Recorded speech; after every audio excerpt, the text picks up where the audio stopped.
السلام علیکم دوستو، آج کا اس اہم موضوع میں مہاتما گوتم بدھ کی یہ 5ویں ایپیسوڈ آپ کے سامنے پیش کرنے سے پہلے آپ سے ریکویسٹ کی جاتی ہے کہ ہمارے چینل کو سبسکرائب کیجئے اور اس کی بیل کلک کر دیجئے تاکہ آنے والی تمام موضوعات پر آپ کو تمام ویڈیوز موصول ہوتی رہیں۔ کشل کی طاقتور سلطنت مشرق کی طرف ساکیہ کشتری آباد تھے۔ یہ ایک چھوٹی سی قوم تھی۔ سدوون اس کا راجا تھا۔ بنارس سے 100 میل کے قریب واقع تھی۔ سدوون بہت ہی بہادر راجا تھا، اس لیے وہ چاہتا تھا کہ اس کا بیٹا سدھارتھ گوتم بھی بہادر اور جنگجو بنے۔ اس لیے اس نے اپنے بیٹے کو سپہ سالاری کے سارے فن سکھائے: تیر اندازی، گھوڑ سواری، نیزہ بازی، شمشیر زنی۔ ریسرچ میں یہ پتہ چلا کہ جب بدھا کی شادی یسوما نامی شہزادی سے ہوئی تب بدھا کی عمر 16 سال تھی اور کچھ روایت میں 18 سال تھی۔ اسی کے 10 سال بعد بدھا کا ایک بیٹا پیدا ہوا، یعنی 18 سال کی عمر سے 10 سال بعد بیٹا پیدا ہوا تو گھر میں رہتے بدھا کی عمر 28 سے 29 سال ہو گئی ہوگی۔ یہ بات نوٹ کرنے کی ہے۔ جب بدھا پیدا ہوئے تو اس وقت کے شاہی نجیموں نے بدھا کے والد سے کہا تھا کہ آپ کا یہ بچہ غیر معمولی ہے، یہ بڑا ہو کے یا تو بہت بڑا بادشاہ بنے گا یا سادھو بنے گا جس کا نام رہتی دنیا تک یاد رکھا جائے گا۔ اس لیے ان کے والد نے بدھا کو سب فن سکھائے تاکہ بدھا نسل کے ساتھ ساتھ بادشاہت بھی سنبھال سکے۔ لیکن قدرت کو تو کچھ اور ہی منظور تھا اور بدھا کو حق کی تلاش میں نکل جانا تھا۔ ہر آسائش سکون چھوڑ کر، بیوی بچے بادشاہت سے منہ موڑ کر۔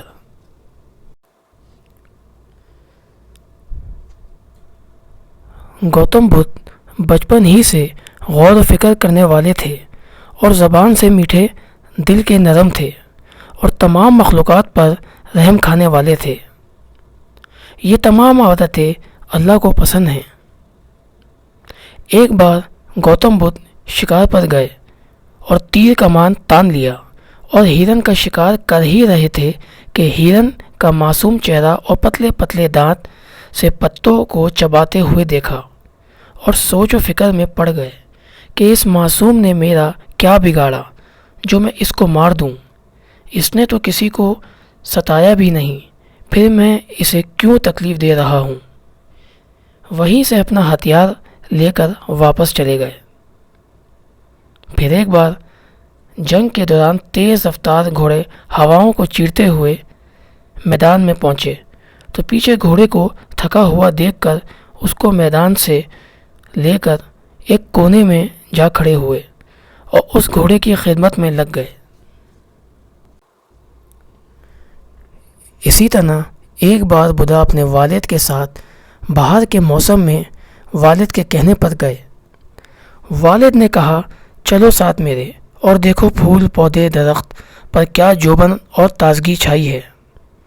گوتم اور ان کے والد جہاں تک گئے خدا کی قدرت کا نظارہ دیکھ رہے تھے۔ ہری ہری زمین، نیلا نیلا آسمان، دور دیکھتے ہیں بدھا ایک کسان کو دیکھتے ہیں کہ وہ محنت سے اپنے فائدے کے لیے فصل کاٹ رہا ہے اور جانور کا استعمال کر رہا ہے، لیکن جانور کی فکر نہیں کر رہا۔ کسان بیل کو ڈنڈے سے مار رہا ہے اور بیل درد سے گرا جا رہا ہے۔ آگے جا کے دیکھتے ہیں ایک باغ میں باز نے کبوتر پر جھپٹا مارا اور اسے کھا گیا۔ ان سب باتوں نے بہار کے موسم کا مزہ ہی خراب کر دیا اور دل میں یہ خیال آیا کہ خود غرض ہے، ہر انسان انسان کا دشمن ہے، ہر جانور جانور کا دشمن ہے۔ اور اسی افسوس میں واپس گھر چلے گئے۔ اس کے کچھ عرصے بعد مہاتما گوتم بدھ نے ایک خواب دیکھا کہ ایک مرد جو بڑھاپے کی وجہ سے چل نہیں سکتا، وہ کہتا ہے کہ ایک دن تو بھی ایسا ہی بوڑھا اور کمزور ہو جائے گا۔ پھر دیکھتے ہیں ایک شخص بیمار ہے اور درد سے آواز لگا رہا ہے اور کہتا ہے گوتم ایک دن تو بھی اسی طرح درد سے کراہے گا۔ پھر دیکھتے ہیں ایک شخص مرا پڑا ہے اور جسم اکڑا ہوا ہے اور کہہ رہا ہے گوتم تو ایک دن ایسے ہی مر جائے گا۔ بس اسی کے کچھ عرصے بعد گوتم بدھ اپنی بیوی، بچے، ماں باپ اور محل چھوڑ کر چلے گئے۔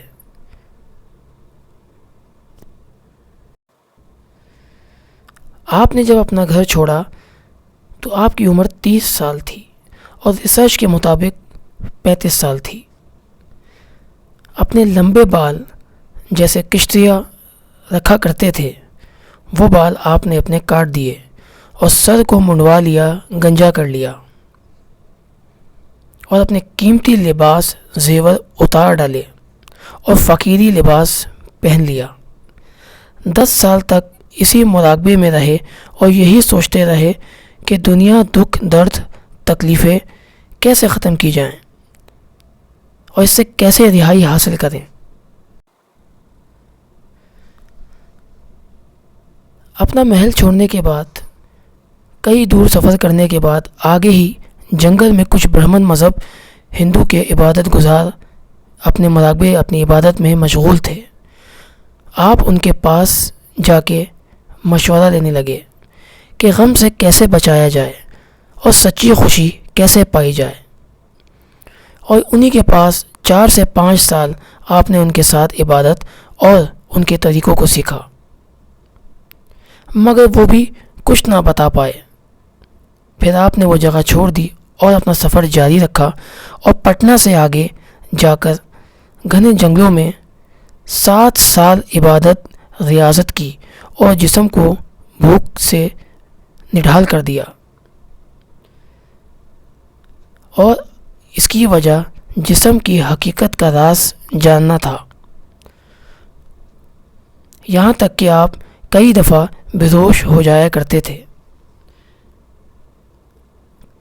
کافی مشکلات کے بعد، کئی سالوں بعد آخر کار آپ یہ جان سکے کہ بھوکا رہ کے، تکلیف دے کے اور تکلیف سہ کے وہ خوشی، وہ حقیقت نہیں پا سکتے۔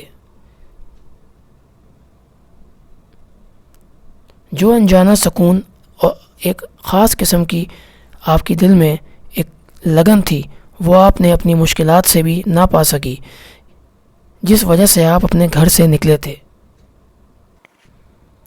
بہت ریاضت اور بہت محنت کے بعد آپ یہ جان سکے کہ آپ کے تمام وہ طریقے جو آپ نے کیے، سیکھے، ان سے آپ کو فائدہ نہ حاصل ہوا۔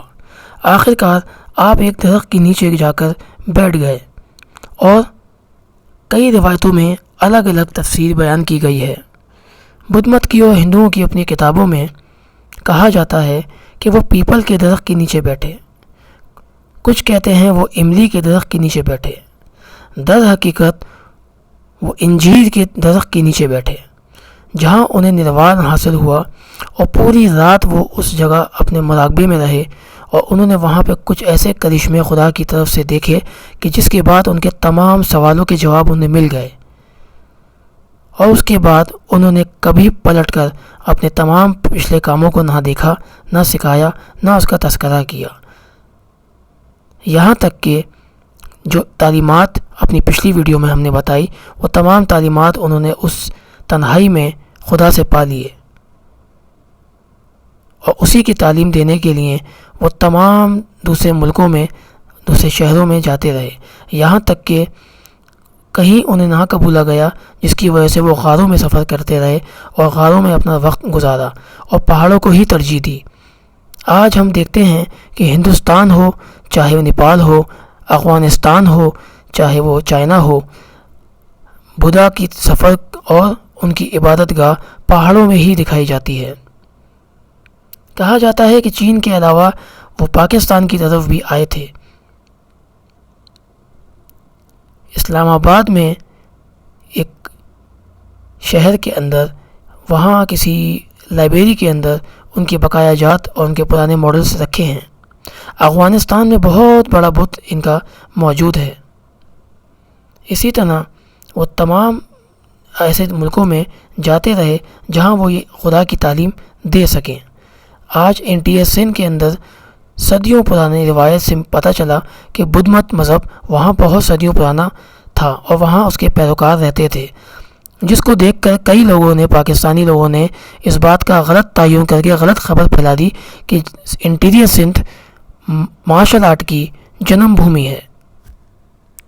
ہم اپنی انشاءاللہ اگلی ویڈیو میں ایک طویل اور ایک بہترین حقائق کو سامنے لے کے آئیں گے، جس سے ہم بدھا کے بارے میں مزید معلومات آپ کو دے سکیں گے۔ اس معلومات کے ساتھ ہم آپ سے اجازت چاہتے ہیں اور آپ کو یہ یاد دلانا چاہتے ہیں کہ اس کے چینل کو آپ سبسکرائب ضرور کر لیجیے گا۔ شکریہ۔